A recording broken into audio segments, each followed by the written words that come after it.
إن الحمد لله نحمده ونستعينه ونستغفره ونعوذ بالله من شرور أنفسنا ومن سيئات أعمالنا من يهد الله فلا مضل له ومن يضلل فلا هادي له وأشهد أن لا إله إلا الله وحده لا شريك له وأشهد أن محمدًا عبده ورسوله صلى الله عليه وسلم تسليمًا كثيرًا يا أيها الذين آمنوا اتقوا الله حق تقاته ولا تموتن إلا وأنتم مسلمون يا أيها الناس اتقوا ربكم الذي خلقكم من نفس واحدة وخلق منها زوجها وبث منهما رجالا كثيرا ونساء واتقوا الله الذي تساءلون به والأرحام إن الله كان عليكم رقيبا يا أيها الذين آمنوا اتقوا الله وقولوا قولا سديدا يصلح لكم أعمالكم ويغفر لكم ذنوبكم ومن يطع الله ورسوله فقد فاز فوزا عظيما أما بعد فإن خير الكلام كلام الله وخير الهدي هدي محمد صلى الله عليه وسلم وشر الأمور محدثاتها وكل محدثة بدعة وكل بدعة ضلالة وكل ضلالة في النار. برادران اسلام اور امت مسلمہ کی پردہ نشین ماؤں بہنوں، ہم تمام اللہ عز و جل کے شکر گزار ہیں. ہم تمام اللہ عز و جل کے ممنون ہیں کہ اللہ عز و جل نے نہ صرف ہمیں مسلمان بنایا، توحید سکھلائی، نمازوں کی، دیگر عبادتوں کی توفیق عطا فرمائی، بلکہ ہم اس لیے بھی اللہ عز و جل کے ممنون ہیں کہ اللہ عز و جل نے ہمیں اس طرح ہر جمعہ یہاں جمع ہو کر دین کی کچھ باتیں سیکھنے، سمجھنے اور ان پر عمل کرنے کی توفیق عطا فرمائی. ہم جہاں رہتے ہیں وہاں کی اکثریت کچھ ایسی ہے کہ انہیں عام طور پر لپ سروس بہت اچھی سے آتی ہے. نتیجتاً ہمارے اندر بھی کئی بار یہ چیزیں سرایت کر جاتی ہیں، کئی بار یہ چیزیں ہمارے اندر بھی پائی جاتی ہیں کہ ہم کچھ کہتے تو ہیں مگر اس کو مین نہیں کرتے، مگر ہمارا وہ مطلب نہیں ہوتا. کچھ بول تو دیتے ہیں مگر دل سے اس کی مراد نہیں ہوتی، بس ایسے ہی زبانی طور پر کہنے کو کئی چیزیں ہم کہہ جاتے ہیں. غالباً ان میں سے ایک چیز ہم میں سے کچھ لوگوں کے اندر لاحق ہے، کچھ لوگوں کے اندر ہے یہ بیماری، اور اللہ عز و جل ہمیں اس بیماری سے نہ صرف محفوظ رکھے، جو بھی ہم میں اس بیماری میں مبتلا ہیں انہیں ہمیں اس بیماری سے ہمیشہ دور رکھے، شفا یاب کرے، آمین یا رب. یہ جو لپ سروس ہے جس بیماری کی طرف میں اشارہ کر رہا ہوں، میں نے کہا کہ ہم میں سے کچھ ہیں جو کبھی کچھ کہتے ضرور ہیں مگر ہماری دل سے وہ مراد نہیں ہوتی، اور اگر ہوتی بھی ہے تو بہت دیر تک وہ مراد یا وہ بہت دیر تک وہ انٹینشن باقی نہیں رہتی. ہلکی سی جھنجھوڑ ہوئی، ہلکی سی تکلیف آئی، ایکسپوز ہو جاتے ہیں ہم. میں جس چیز کی طرف آپ کا اشارہ یا آپ کی توجہ مبذول کروانا چاہتا ہوں وہ ہے اللہ عز و جل کے ساتھ حسن ظن رکھنا. یعنی اللہ عز و جل کے ساتھ ہمیشہ ایک بندہ آپٹمسٹک رہے. حسن ظن کی اگر بہترین تعبیر انگریزی الفاظ میں ہو سکتی ہے تو اللہ عز و جل کے ساتھ ہمیشہ کوئی بندہ آپٹمسٹک رہے، یعنی ہمیشہ اللہ عز و جل سے اچھا گمان رکھے، اچھی امید لگائے رکھے. یہ ایک بندے مومن کا شیوا ہوتا ہے. عام طور پر یہاں جس خطے میں ہم رہتے ہیں، جیسا دیس ویسا بھیس کہہ لیں، یا خربوزے کو دیکھ کر خربوزہ جیسے رنگ بدلتا ہے وہ کہہ لیں، ہمارے اندر بھی اغیار کے بیچ رہتے رہتے کچھ عادتیں پنپنے لگتی ہیں، ہمارے اندر بھی کچھ عادتیں آ جاتی ہیں. ان میں سے غالباً ایک عادت یہ ہے کہ ہم اللہ عز و جل کے تعلق سے ہمیشہ یہ عقیدہ رکھتے ہیں کہ اللہ عز و جل غفور ہیں، رحیم ہیں. ہم میں سے کئی ایسے ہیں جو گناہ پر گناہ دھڑلے کے ساتھ کرتے جاتے ہیں، یا پھر نیکیوں میں سبقت نہیں لے جاتے، نیکیوں کا کام آگے بڑھ کر نہیں کرتے، نمازوں کو 5 وقت کی نہیں آتے، رمضان کے روزے نہیں رکھتے، زکوٰۃ نکالنی ہے نہیں نکالتے، اور اللہ عز و جل نے جو فرامین عطا کیے، جو فرامین ہمیں دیے ہیں، جو چیزیں ہم سے کرنے کا حکم ہوا ہے شریعت میں، ان میں سے کئی چیزیں ہم کرتے تو نہیں ہیں مگر ہمیں یہ مغالطہ رہتا ہے کہ اللہ غفور الرحیم ہے. دیکھیں اللہ عز و جل کے غفور ہونے پر، رحیم ہونے پر، کہ اللہ عز و جل سب کچھ معاف کر دیں گے. قل یا عبادی الذین اسرفوا علی انفسہم لا تقنطوا من رحمت اللہ ان اللہ یغفر الذنوب جميعا. اس آیت ہی سے صاف پتہ چلتا ہے کہ اللہ عز و جل کا غفور اور رحیم ہونا بے شک صحیح ہے. مگر ایک چیز یہ ہوتی ہے کہ بندہ اللہ عز و جل کو غفور کہے، رحیم کہے، مگر ساتھ میں اپنے گناہوں سے باز نہ آئے، ساتھ میں اپنی نافرمانیوں سے باز نہ آئے، ساتھ میں نیکیوں کے کام نہ کرے. تو اس میں یہ بات پتہ چلتی ہے کہ نہ صرف ایک بندہ جو عبادت نہیں کرتا، ایک بندہ جو دین کا کام نہیں کرتا، ایک بندہ جو گناہوں پہ گناہ کرتا جاتا ہے پھر بھی کہتا ہے اللہ غفور الرحیم ہے، تو اس بندے کی بس یہ حماقت سمجھیے کہ یہ ایسا کہتا ہے، اس کی فولشنس ہے وہ، یا پھر اس کی لا علمی ہے، جہالت ہے اس کی، یا اگر میں تھوڑے سے سخت الفاظ میں اس کی تعبیر کروں تو یہ غرور ہے، کبر ہے، اور اللہ عز و جل کو غرور، کبر پسند نہیں ہے. دوسری طرف ہمیں پتہ چلا کہ جو لوگ اس طریقے سے نیکیوں میں سبقت نہیں لے جاتے، اچھا کام نہیں کرتے، گناہوں پہ گناہ کرتے ہیں اور اللہ عز و جل کو غفور و رحیم مانتے ہیں، ان کے بارے میں ہم نے پتہ لگایا کہ وہ حماقت کر رہے ہیں، وہ کبر اور غرور میں مبتلا ہیں. اگر اس ایکشن کو ہم تھوڑا سا فکس کر لیں کہ ہم اللہ عز و جل کی عبادت کرنے لگیں، نیکی پر نیکی کا کام کرنے لگیں، اللہ عز و جل نے جن چیزوں سے روکا ہے ان سے رکنے لگیں، گناہوں سے دور رہنے لگیں، ماں باپ کی نافرمانی سے دور رہنے لگیں، اللہ عز و جل کی نافرمانی سے دور رہنے لگیں. الغرض جتنے گناہوں کے کام ہیں ان گناہوں سے دور رہنے کی پوری کوشش کرتے ہوئے، نیک کام جتنے زیادہ بجا لا سکتے ہیں بجا لانے کی پوری کوشش کرتے ہوئے، پھر اگر کوئی بندہ اللہ غفور الرحیم ہے کہتا ہے تو اس کا یہ کہنا نہ صرف اس کے اچھے ہونے کا ثبوت ہے بلکہ اس کا یہ کہنا عین عبادت ہے. کچھ عبادتیں ایسی ہوتی ہیں جو دل سے کی جاتی ہیں، کچھ ہوتی ہیں جو زبان سے کی جاتی ہیں، آپ کے اپنے ایکشنز ثابت کرتے ہیں. ہمارا نمازیں پڑھنا، ہمارا قرآن کی تلاوت کرنا، ہمارا روزہ رکھ لینا، ہمارا برے کاموں سے بچے رہنا، یہ ہمارے ایکشنز والی عبادتیں ہیں. کچھ ایسی عبادتیں وہی ہیں جو دل سے کی جاتی ہیں، عبودیت القلب کہتے ہیں. کچھ ایسی عبادتیں جو ہم دل سے کرتے ہیں. جن دل سے کی جانے والی جو عبادتیں ہیں ان میں سے ایک عبادت ہے اللہ عز و جل کے ساتھ حسن ظن باقی رکھنا، یعنی اللہ عز و جل کے تعلق سے ہمیشہ آپٹیمسٹک رہنا. نبی کریم صلی اللہ علیہ وسلم فرماتے ہیں لا يموتن احدكم الا وهو محسن الظن باللہ او کما قال النبی صلی اللہ علیہ وسلم. تم میں سے کسی کو موت نہ آنے پائے، یعنی موت نہ آنے پائے کا مطلب یہ نہیں ہے کہ صرف موت کی بات ہو رہی ہے، بلکہ زندگی بھر جس چیز پر آدمی جیتا ہے موت اسی پر آتی ہے. لہٰذا تم اپنی ساری زندگی میں کبھی اللہ عز و جل سے آپٹمزم کو لے کر کے دھوکے میں نہ آنا، کبھی اللہ عز و جل کے تعلق سے پیسمسٹ نہ ہو جانا، ہمیشہ اللہ عز و جل سے آپٹیمسٹک رہا کرنا، حسن ظن کو اللہ عز و جل کے تعلق سے باقی رکھا کرنا. یہاں تک کہ جب تمہاری موت آنے لگے یاد رکھو تمہاری موت بھی ایسی صورت میں آئے کہ تم اللہ عز و جل کے ساتھ آپٹیمسٹک رہو، حسن ظن اللہ عز و جل کے ساتھ باقی رکھو. یہ نبی کریم صلی اللہ علیہ وسلم نے کہا. ابن مسعود رضی اللہ تعالیٰ عنہ خود کہتے ہیں والذی لا الہ غیرہ، بلکہ وہ قسم کھاتے ہوئے کہتے ہیں کہ میں اللہ عز و جل کی قسم کھا کر کہتا ہوں ما اعطی عبد مؤمن شیئا خیرا من حسن الظن باللہ، کہ اللہ عز و جل نے اگر کسی بندے کو کوئی سب سے بیسٹ چیز عطا کی ہے تو وہ ہے اللہ عز و جل کے ساتھ آپٹیمسٹک رہنا، اللہ عز و جل کے ساتھ حسن ظن باقی رکھنا. حسن ظن، آپٹیمزم جہاں بہت اچھی چیز ہے، ایک ایسا امر ہے، ایک ایسی عبادت ہے جو جیسے میں نے کہا کہ یہ عبادت قلب ہے، دلوں کی عبادت ہے، یہ ہارٹ سے کی جانے والی ورشپ ہے. یہ اس چیز میں عام طور پر بندے کو کرنا تو یہ چاہیے کہ زندگی کے ہر شعبے میں، زندگی کے ہر فیسٹ میں، ہر لمحہ اللہ عز و جل کے ساتھ آپٹیمسٹک آپٹیمسٹک آپٹیمسٹک آپٹیمسٹک رہے بندہ ہمیشہ پوری زندگی. مگر وہیں کچھ خاص جنکچرز ہیں، کچھ خاص موقع ہیں جہاں پر بندے کو ضروری ہے، لازم ہے، واجب ہے بندے پر کہ وہ اللہ عز و جل کے ساتھ حسن ظن کا معاملہ باقی رکھے. کچھ انشاءاللہ تعالی ان میں سے کچھ انشاءاللہ تعالی آج بات کرنے کی ان پر کوشش کریں گے. سب سے پہلا تو موقع یہ ہے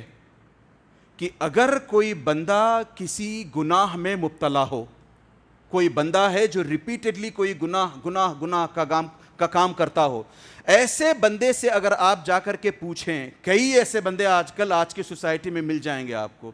ان سے جا کر کے پوچھیں بھئی توبہ نہیں کرتے تم، اتنے گناہ کرتے ہو، اتنی نافرمانیاں کرتے ہو اللہ عز و جل کی؟ وہ کہتے ہیں توبہ میں نے کر لی تھی، توبہ میں نے کی تھی، میں نے توبہ کی، پھر رہا نہیں گیا مجھ سے، پھر مجھ سے وہ گناہ ہو گیا، پھر جا کر کے میں نے توبہ کی، پھر مجھ سے وہ گناہ ہو گیا۔ کتنی بار توبہ کروں اللہ عز و جل کے آگے؟ کس منہ سے جا کر کے توبہ کروں؟ کس منہ سے اپنے گناہوں کے معافی مانگوں؟ کچھ لوگ ہیں سوسائٹی میں ایسے، ان لوگوں کو ایسے موقع پر اللہ عز و جل سے آپٹیمزم نہیں چھوڑنا چاہیے، اللہ عز و جل سے حسن ظن باقی رکھنا چاہیے،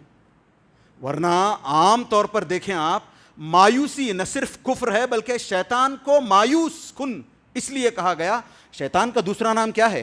ابلیس۔ ابلیس کا معنی کیا ہے؟ ابلسا، البلس، بلس کا معنی کیا ہے؟ مایوس ہو جانا، نا امید ہو جانا، ڈسپیر کر لینا۔ شیطان مایوس ہوتا ہے اور شیطان چاہتا ہے کہ بندہ مومن بھی مایوس ہو، اسی وجہ سے وہ اس بندے کو جو گناہ پر گناہ کرتا ہے، اس کو کہتا ہے کتنی مرتبہ معافی مانگے گا؟ شرم نہیں آتی تجھ کو؟ کتنی مرتبہ اللہ کی بارگاہ میں جا کر گڑ گڑائے گا؟ کتنی مرتبہ اللہ عز و جل کے سامنے روئے گا؟ کتنی مرتبہ اللہ عز و جل سے معافیاں مانگے گا؟ پھر معافی مانگے گا، پھر گڑ گڑائے گا، پھر گناہ کرے گا، پھر معافی مانگے گا، پھر گناہ، کب تک کرے گا یہ سب؟ تو ایسے میں عام طور پر بندہ یہ کرتا ہے، بندہ مومن کے گناہ چھوڑتا ہے، شیطان ہم سے یہ چاہتا ہے کہ معافی مانگنا چھوڑ دے۔ ایسے میں اس بندے کو چاہیے کہ نہیں، میں اللہ عز و جل سے امید کا دامن اپنے ہاتھوں سے چھوٹنے نہیں دوں گا۔ ایک آیت آتی ہے سورۃ الحدید میں، الم یأن للذین آمنوا ان تخشع قلوبہم لذکر اللہ وما نزل من الحق۔ اس آیت کی آپ شرح میں الگ الگ علماء کی تفاسیر دیکھیں تو امام الذہبی رحمہ اللہ نے قاضی عیاض، فضیل ابن عیاض، قاضی عیاض کے نام سے ایک زبردست سلف گزرے ہیں، ان کے تعلق سے آتا ہے کہ یہ اپنے جاہلیت کے دور میں بڑے گناہ کے کام کیا کرتے تھے،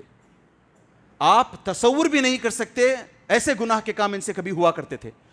اور ان کی گناہ کے کاموں میں سے ایک کام یہ بھی تھا کہ وہ عام طور پر راتوں کو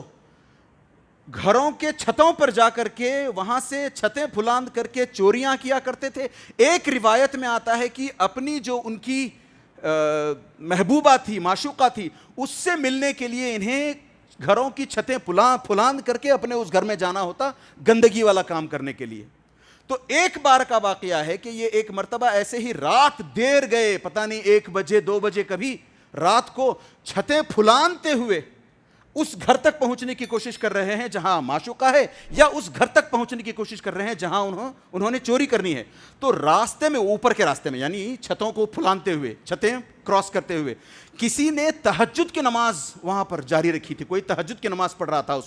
اس وقت یہ آیت پڑھ رہا تھا، الم یأن للذین آمنوا ان تخشع قلوبہم لذکر اللہ۔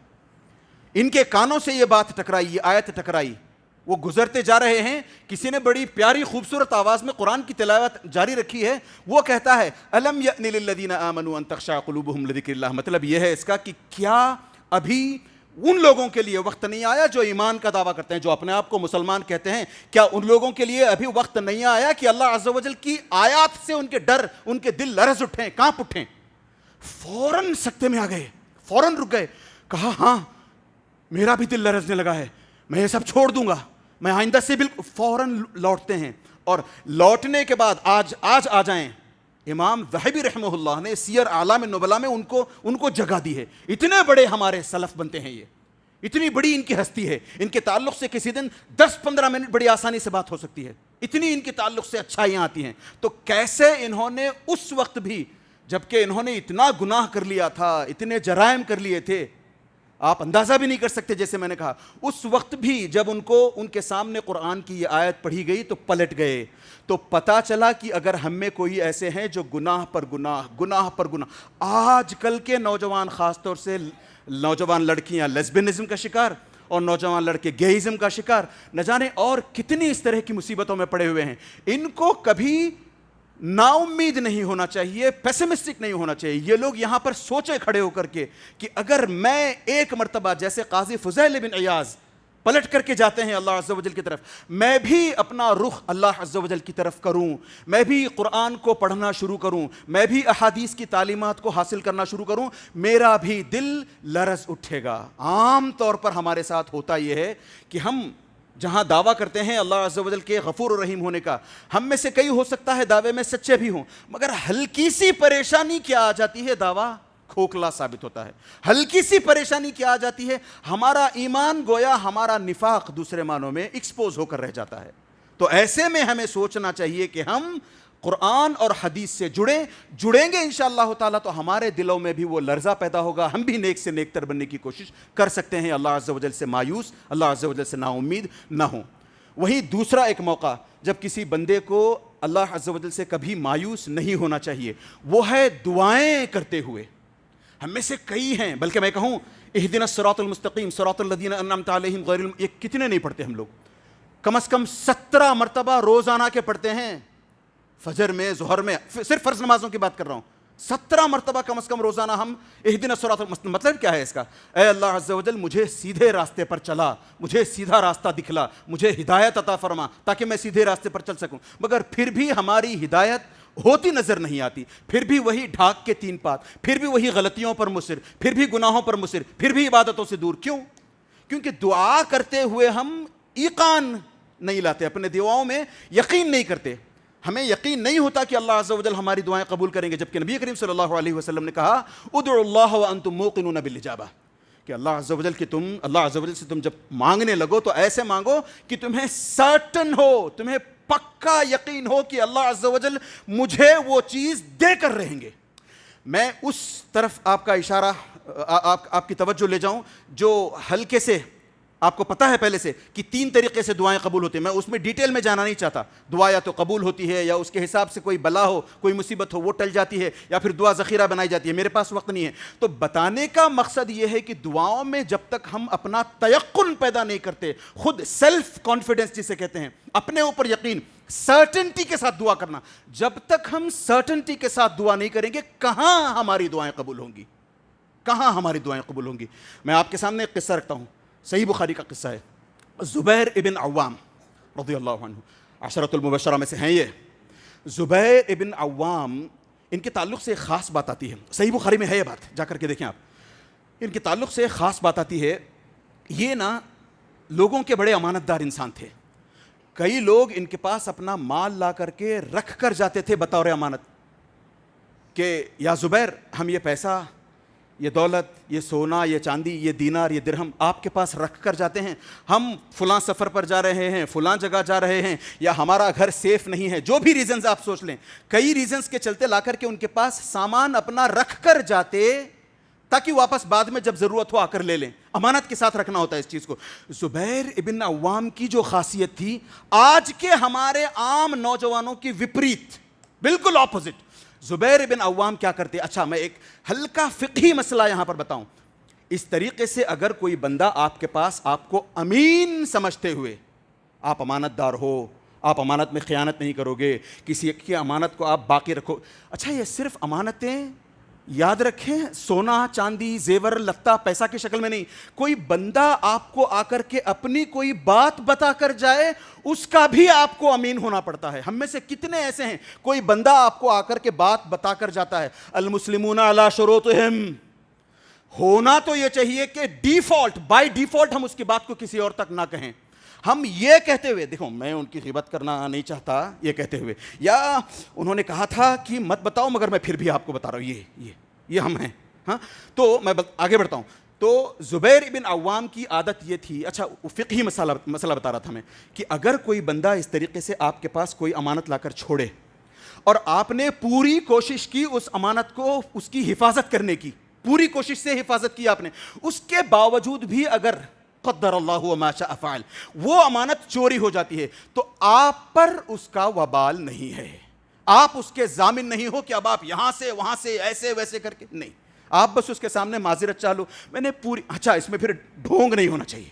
آپ معذرت چاہ لو کہ آپ نے پوری امانت داری کے ساتھ کوشش کی ہے اس امانت کی حفاظت کرنے کی, پھر بھی اگر چوری ہو جاتی ہے تو میں کیا کر سکتا ہوں. اللہ عز و جل کہ ہاں آپ مجھے معذور سمجھیں, تو اس میں کوئی سبیل نکل سکتی ہے. زبیر ابن عوام رضی اللہ عنہ کا یہ عالم تھا کہ جب لوگ اس طریقے سے ان کے پاس امانت لا کر رکھتے تو یہ نہیں چاہتے تھے کہ اس طرح لوگوں کی امانتیں کھو جائیں اور پھر یہ ہاتھ کھڑے کر کے کہیں کہ میں نے حفاظت تو کی پھر بھی امانت کھو گئی. یہ نہ ہو اس لیے زبیر بن عوام کیا کیا کرتے تھے, لوگوں کے پاس سے جب امانتیں آتی تو کہتے میں اس کو امانت کے طور پر نہیں قرض کے طور پر لے لیتا ہوں, تاکہ اگر کل کے دن کھو بھی جائے تو میں مقروض ہوں تمہارا, میں تمہیں قرض کے طور پر جو میں نے پیسہ تم سے لیا تھا, جو دولت تم سے لی تھی واپس کر سکوں. کیسے نیک ہوتے تھے. اسی لیے میں نے کہا آج کل ہم لوگ ان کے وپریت ہیں, اس کے بالکل الٹ. کوئی بندہ امانت لا کر رکھ کر کے جاتا ہے, خیانت کر دیتے ہیں, پھر بھی کہتے ہیں کہ نہیں میں نے تو ایسا کیا تھا ویسا کیا تھا. تو زبیر بن عوام اتنا ہو گیا کہ الفن کے الفاظ آتے ہیں, لاکھوں میں ان کا قرض چڑھ گیا تھا. جنگ جمل کے موقع پر اپنے بیٹے کو بلا کر کے وصیت کرتے ہیں, عبداللہ ابن زبیر کو بلا کر کے وصیت کرتے ہیں کہ دیکھو میرے سر پر بہت قرض چڑھا ہوا ہے. آپ سمجھتے ہوں گے میں کس قرض کی بات کر رہا ہوں. امانتیں ہیں وہ, اصل میں وہ قرض کے طور پر انہوں نے لیا ہے, اس کی بات کر رہا ہوں. یہ کہتے ہیں کہ دیکھو مجھ پر بہت قرض چڑھ گیا ہے, اب میں ہو سکتا ہے کل کی جنگ میں مارا جاؤں, کیونکہ ظالم بھی مارا جائے گا, مظلوم بھی مارا جا رہا ہے, تو ہو سکتا ہے کہ میں مظلوم مارا جاؤں. اگر میں مارا جاؤں تو میرا جو کچھ مال ہے سب بیچ باچ کر جیسے تیسے جتنے بھی لوگوں نے مجھے آ کر کے قرض دیا ہے سب کا قرض چکتا کرنا. اگر تمہیں قرض چکتا کرنے میں, قرض ادا کرنے میں کہیں کوئی تکلیف ہو, بغلیں جھانکنی پڑیں, پیسہ نہ ملے, تو میرے مولا سے مانگ لینا. مولا کا عربی میں ایک معنی آزاد کیا ہوا غلام ہوتا ہے. تو یہاں جب نبی کریم زبیر بن عوام نے کہا میرے مولا سے مانگ لینا, تو عبداللہ ابن زبیر جو اس حدیث کے راوی ہیں خود کہتے ہیں میں سمجھ نہیں پایا کہ میرے والد صاحب کہہ کیا رہے تھے, کس مولا کی بات کر رہے تھے. تو میں نے ان سے پوچھا بھی کہ آپ کس مولا کی بات کر رہے ہو, تو زبیر بن عوام نے کہا اللہ عز و جل سے مانگ لینا. تو آگے چل کر اسی روایت میں عبداللہ ابن زبیر کہتے ہیں کہ زبیر بن عوام کے انتقال کے بعد میں نے لوگوں میں ان کے قرض واپس کرنے شروع کر دیے. جب میں قرض کو لے کر کے تکلیف میں پڑتا, پیسہ نہیں ہوتا, قلاشی کی حالت ہوتی, سمجھ میں نہیں آتا کہ کہاں سے دوں, میں اللہ عز و جل سے دعا کرتا. کیا کہہ کے دعا کرتا؟ یا مولا الزبیر اقضی عنہ دین, یا مولا الزبیر اقضی عنہ دین, کہ اے زبیر کے مولا زبیر کا قرض لوٹانے میں مدد فرمانا. تو اس طریقے سے دعاؤں کا جب کرنا ہو ہمیں اہتمام, یہ تیقن, یہ کانفیڈنس, یہ سرٹنٹی ہونی چاہیے دعاؤں میں. اسی حساب سے جب ہم میں سے کوئی شدید بیماریوں میں, شدید مصیبتوں میں مبتلا ہو, آفتوں میں مبتلا ہو, تو اس وقت بھی عام طور پر انسان اپنا آپا کھو بیٹھتا ہے, انسان خود اپنے قابو میں نہیں رہتا. ایسے موقع پر بھی انسان کو چاہیے کہ وہ اللہ عز و جل سے امید کا دامن نہ چھوڑے, اللہ عز و جل سے پوری امید لگائے رکھے, اللہ عز و جل کو لے کر کے ایبسولوٹلی ہائیلی آپٹیمسٹک ہو اس وقت پر بھی اللہ عز و جل سے. ہم بیمار ہوتے ہیں, ہم تکلیف میں پڑتے ہیں, یہاں تک کہ ہمارے کچھ قریبی لوگ موت پا جاتے ہیں, وفات پا جاتے ہیں, تب پریشان ہو جاتے ہیں. وفات سے آپ سوچیں, اس شخص سے زیادہ دکھی کون ہو سکتا ہے جس کا اپنا بیٹا اس کی آنکھوں کے سامنے مر جائے؟ اس سے بڑا غم کسی کو لاحق ہوگا؟ اس شخص سے بڑا غم جس کو اپنے بیٹے کا جنازہ خود اپنے کاندھوں پہ اٹھا کر کے تدفین کے لیے جانا پڑے. ایسے میں نبی کریم صلی اللہ علیہ وسلم کہتے ہیں, ایک روایت آتی ہے, صحیح روایت ہے, ترمذی کی روایت ہے, نبی کریم صلی اللہ علیہ وسلم کہتے ہیں کہ اگر اس طرح کسی شخص کا اپنا بیٹا مر جاتا ہے اور وہ بیٹا اس پر صبر کر لیتا ہے, تو فرشتے جو ہے اللہ عز و جل فرشتوں سے پوچھتے ہیں کہ میں نے اس بندے کی جان لی ہے, میں نے اپنے اس بندے کے بچے کی جان لی ہے, تو تم نے جب جا کر کے روح قبض کی تو اس کو دیکھا, اس کے باپ کو کیا کر رہا تھا, وہ کیسی حالت میں تھا وہ؟ تو وہ فرشتے کہتے ہیں وہ بس اے اللہ عز و جل آپ کی تعریف میں لگا ہوا تھا, الحمدللہ الحمدللہ علی کل حال الحمدللہ علی ھذا, وہ بس آپ کی تعریف میں لگا ہوا تھا. تو اللہ عز و جل سب جانتے ہیں, ہاں اللہ عز و جل کے لا علمی کی بات نہیں ہے, مگر اللہ عز و جل یہاں کچھ اسٹیبلش کرنا چاہتے ہیں, اس وجہ سے اس طریقے سے بات بتا رہے ہیں. تو اللہ عز و جل کہتے ہیں میں نے اس کے جگر کا ٹکڑا اس سے لے لیا, اور بجائے اس کے کہ وہ غم کرے, بجائے اس کے کہ وہ سر پیٹے, بال نوچے, یہ کرے وہ کرے, صبر اور شکر میں لگا ہوا ہے, میری تعریف کرتا ہے. ابنوا لہ بیتن فی الجنہ, ایسے بندے کے لیے گھر میں جنت میں ایک گھر بناؤ، وَسَمُّوهُ بَيْتَ الْحَمْدِ، اور اس گھر کا نام بیت الحمد رکھو۔ تو ہمیں پتا چلا کہ جب ہمارا کوئی قریبی فوت ہو جائے، موت پا جائے، اس دنیا سے چلا جائے، تو سر پیٹنے کی بجائے، کپڑے پھاڑ لینے کی بجائے، الٹی سیدھی نازیبا حرکتیں کرنے کی بجائے اللہ عز و جل کی حمد بیان کریں، اس پر صبر کریں، اللہ عز و جل کا پھر بھی شکر ادا کریں، تو انشاءاللہ تعالی ہم خیریت سے ہوں گے، بلکہ یہ خوشخبری انشاءاللہ تعالی ہمارے حق میں بھی آ سکتی ہے۔ اسی طریقے سے اگر ہم سخت بیمار ہوں، کوئی ہوتا ہے نا ہلکی پھلکی بیماری آتی، آج کل تو یہ عالم ہے اللہ المستعان کہ ہمیں ہلکی پھلکی بھی بیماری لاحق ہوتی ہے، میرے ساتھ کیوں ایسا ہوتا ہے، میں ہی کیوں بار بار بیمار پڑتا ہوں، میرے گھر میں باقی سب تو چنگے ہیں، میرے دوسرے رشتہ دار اچھے ہیں، میرے دوست اچھے ہیں، میرے ساتھ یہ اس سے کوئی حاصل نہیں ہوتا۔ اس سے اللہ عز و جل نے جو تقدیر لکھ رکھی ہے وہ ہونی ہے، وہ اٹل ہے، اس سے ہم کچھ بھی وہ اچھل پچھل کرنے سے کچھ نہیں ہونے والا، مگر یہ بندہ اس طریقے سے کرتا ہے۔ یہاں دیکھیں نبی کریم صلی اللہ علیہ وسلم کی دو حدیثیں آپ کے سامنے رکھتا ہوں۔ ایک حدیث میں نبی کریم صلی اللہ علیہ وسلم کے تعلق سے آتا ہے کہ وہ ایک بیجوین عربی کی عیادت کے لیے جاتے ہیں، بیجوین کی عیادت کے لیے، وہ بڑا سخت بخار لگا ہوا ہے اس کو، نبی کریم صلی اللہ علیہ وسلم نے چاہا کہ جا کر کے اس کی عیادت کی جائے، اس کی بیمار پرسی کی جائے، اس کو وزٹ کیا جائے۔ جب یہ نبی کریم صلی اللہ علیہ وسلم یہاں پہنچتے ہیں، حال چال پوچھتے ہیں، پھر نبی کریم صلی اللہ علیہ وسلم کہتے ہیں لا بأس طہور انشاءاللہ۔ یہ جیسے ہی نبی کریم صلی اللہ علیہ وسلم نے کہا، یہ بدو پلٹ کر کہتا ہے طہور کلا بل تفور علی شیخ کبیر تزیرہ القبور۔ یہ بندہ پلٹ کر کہتا ہے ارے اے نبی کریم صلی اللہ علیہ وسلم، آپ اس کو طہور کہاں بول رہے ہو، یہ تو اتنی سخت، اتنی خطرناک بخار لگی ہے مجھے، اور میں ایک بوڑھا انسان ہوں، بوڑھی ہڈیوں میں یہ دم نہیں ہوتا بخار جلنے کا، اتنی سخت بخار لگی ہے، اتنی سخت بخار لگی ہے، لگتا ہے کہ میں اس بخار کے مارے موت قبر تک پہنچ جاؤں گا۔ تو یہاں بات، نکتے والی بات یہ ہے کہ جب نبی کریم صلی اللہ علیہ وسلم نے اس بندے کو جا کر کے کہا، ایک تو خود نبی کریم صلی اللہ علیہ وسلم رحمت للعالمین، یہ مسلمان بندہ ہے، اس نے نبی کریم صلی اللہ علیہ وسلم پر ایمان لایا ہے، یہ جا کر کے نبی کریم صلی اللہ علیہ وسلم سے بحث کرتا ہے، غصے میں آ کر کے بولتا ہے ارے آپ طہور کہتے ہو، یہ تو تفور ہے، تنور، تثور، الگ الگ الفاظ آتے ہیں اس کے، تو یہ تثور ہے، یہ اتنی بری طریقے سے ابل رہی ہے یہ بخار میرے اندر کہ مجھے قبر تک لے جا کر چھوڑے گی یہ بخار۔ جبکہ نبی کریم صلی اللہ علیہ وسلم نے کیا کہا تھا، لا بأس علیک، ارے اس سے پریشان نہ ہو، اس میں تمہارا کچھ نہیں ہے، طہور، یہ جو بخار تمہیں لاحق ہوئی ہے، یہ جو مرض تمہیں لاحق ہوا ہے، اس کے ذریعے سے تمہارے گناہ دھل جائیں گے۔ اس سے بڑی سعادت کی بات اور کیا ہو سکتی ہے کہ آخرت میں گناہوں کا کفارہ عذاب کی شکل میں دینے کی بجائے یہاں چھوٹی موٹی بیماریاں آ جائیں، مانگنی نہیں چاہیے، چھوٹی موٹی بیماریاں آ جائیں اور ہمارے گناہ دھل جائیں۔ یہی تو نبی کریم صلی اللہ علیہ وسلم نے کہا۔ اس بندے نے کیا کہا پلٹ کر کے، نہیں یہ تو اتنی، اور آگے نبی کریم صلی اللہ علیہ وسلم فنعم اذن، نبی کریم صلی اللہ علیہ وسلم نے کہا اچھا تم اگر یہی چاہتے ہو تو یہی صحیح۔ 2 دن بعد پتہ چلا کہ وہ بندہ مر گیا اسی بیماری میں۔ وہیں ایک دوسرا شخص دیکھیں، نبی کریم صلی اللہ علیہ وسلم، نوجوان لڑکا، نبی کریم صلی اللہ علیہ وسلم اس کی زیارت کے لیے پہنچتے ہیں۔ جب اس کے بارے میں پتہ چلتا ہے کہ وہ بیمار ہے، کیف تجدک، how do you feel like, کیسا لکھتے ہو آپ، کیسا محسوس کر رہے ہو؟ تو جیسے ہی نبی کریم صلی اللہ علیہ وسلم نے یہ پوچھا، انی اخاف ذنوبی،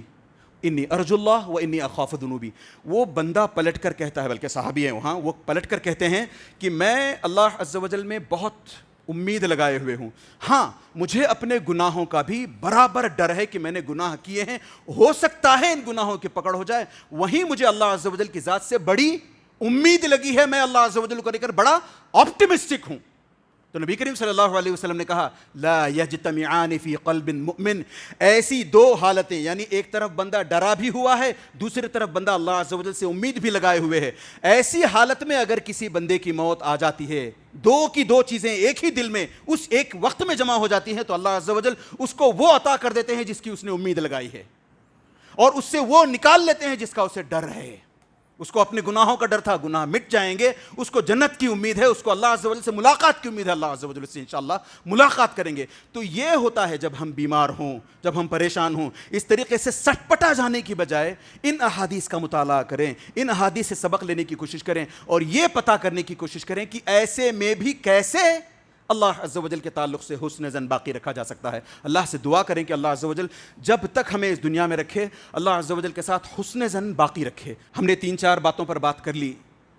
کہ جب اگر بندہ گناہوں میں مبتلا ہو تب بھی اسے اللہ عز و جل کے ساتھ امید باقی رکھنی چاہیے۔ جب کوئی بندہ سخت بیمار ہو تو بھی اسے اللہ عز و جل کے ساتھ اچھی امید لگانی چاہیے. جب کوئی ہمارے اپنے موت پا جائیں تب بھی ہمیں اللہ عز و جل کے ساتھ اچھی امید لگائے رکھنی چاہیے. اسی حساب سے ایک اور